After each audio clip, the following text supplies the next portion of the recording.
इसके ऑप्शन ये है, ठीक है। दूसरा कंक्लूजन यहां लिखा है, ठीक है। आ जाओ कैसे निकालना है। Since the past 15 years, 75% of the product in the world poultry market comes from country K. However, the employment in the poultry industry of country K has been consistently declined by 5 to 9% every year since the past 3 years.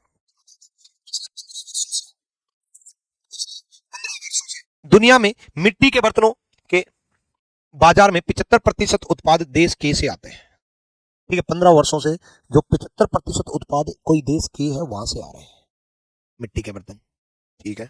हालांकि देश के मिट्टी के बर्तन उद्योग में पिछले 3 वर्षों से हर साल रोजगार 5 से 9% की लगातार गिरावट आई है।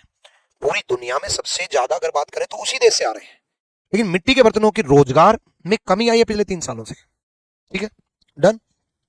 तो ये दे रखा है पहला, even after decline employment country के has enough porters to continue contributing equally to the international market. रोजगार घटने के बाद भी देश के पास अंतरराष्ट्रीय बाजार में समान रूप से योगदान जारी रखने के लिए पर्याप्त कुम्हार हैं। देखो रोजगार कम हुए हैं, मैं इसके लिए मना नहीं कर रहा, लेकिन ये भी तो लिखा हुआ है कि पिछले 15 साल से 75% उसी देश से आ रहे हैं।